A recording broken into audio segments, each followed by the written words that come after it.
Okay, we've got today kind of like a big catch-up day, going to do a bunch of different stories, get everybody caught up. Hopefully some folks tuned out from everything going on over the weekend. I know I tried to. Let's get caught back up, and then tomorrow we're going to have some deeper dives into some more deeper dives into some particular elements, as I like to call them, of what's going on with the virus, our response to the Democratic primary. So let's get right into it. Donald Trump has previously floated the idea of being open by Easter as a country. Clearly, because medical experts have gotten to him, he has canceled that. Donald Trump announced yesterday during a press briefing, which we covered live, it was outside the White House, that we will be closed until April 30, abiding by those guidelines, the social distancing guidelines. And of course, this is sort of the case because there are lots of states that are doing very little so far. But for the states and the people who have been distancing, closing non-essential businesses, etc., it's going to be another 32 days from today until we might be able to start opening things up.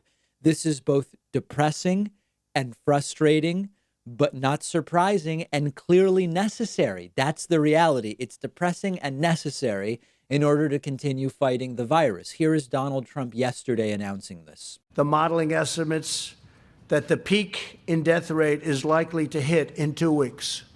So, I'll say it again. The peak, the highest point of death rates, remember this, is likely to hit in 2 weeks. Nothing would be worse than declaring victory before the victory is won. That would be the greatest loss of all.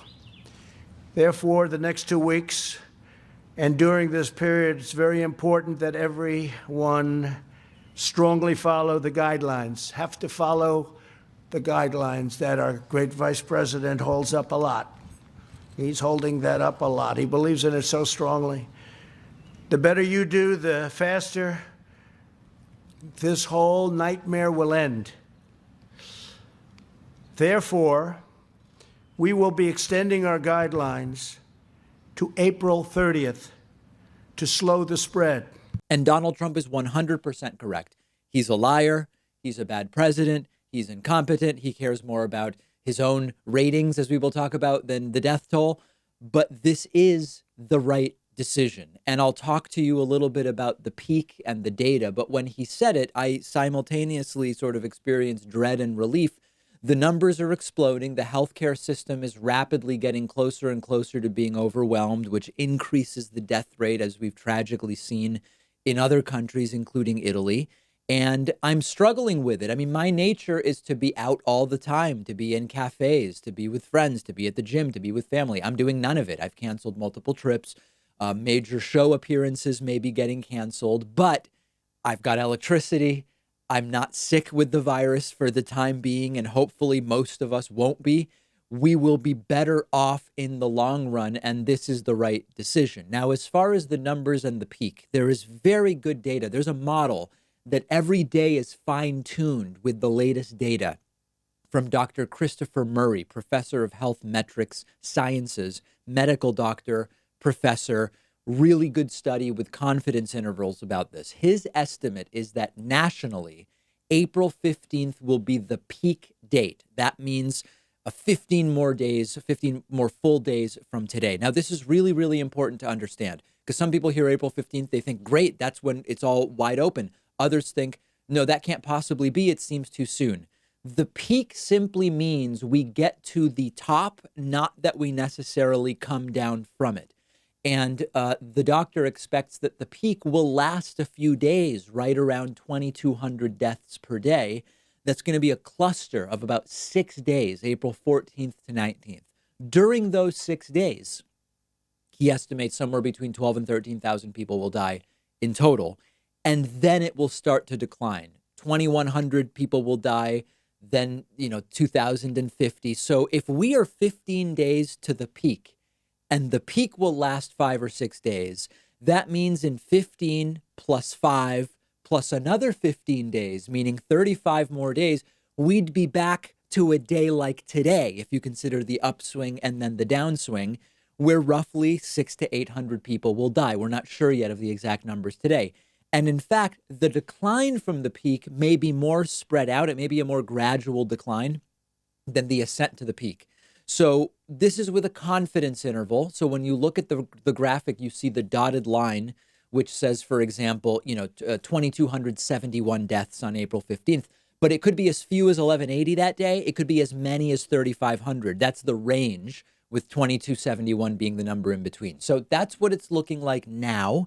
And under this estimate, the total deaths would be about 82,000 in the US for this cycle of the virus. This is important to understand. This model doesn't look at the fact that these pandemics will often have 2 or 3 peaks, and the next one may come in the fall. This is 82,000 deaths through the end of the summer. Again, that's with a confidence interval.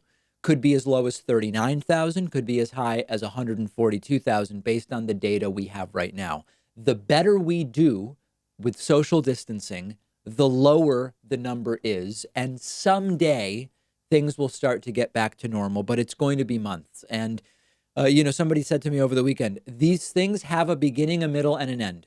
We are past the beginning. We are definitely in the middle of this right now. Hopefully from mid-April on, we'll start to move from the middle to the end, at least of phase 1. And it's going to be a long fight. All we can do is take it day by day. And that's what I'm trying to do.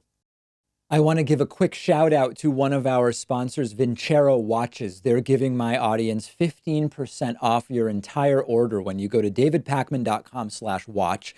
Maybe you don't usually wear a watch and you've been thinking about looking for one to elevate your look, or you've been thinking about replacing the one you have. Check out Vincero. It's an American company. All of their watches are built in small batches from high-end materials. They look amazing.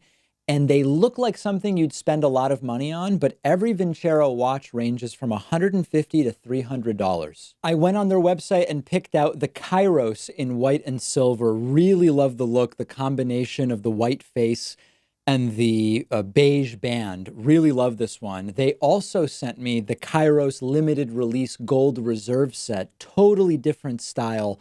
This one would make a fantastic gift for a couple people I can think of in my family. Anytime you see me wearing a watch on the show, I'm wearing a Vincero watch. Go through their collection. I know you'll find something you like, and you'll get 15% off when you go to davidpakman.com/watch.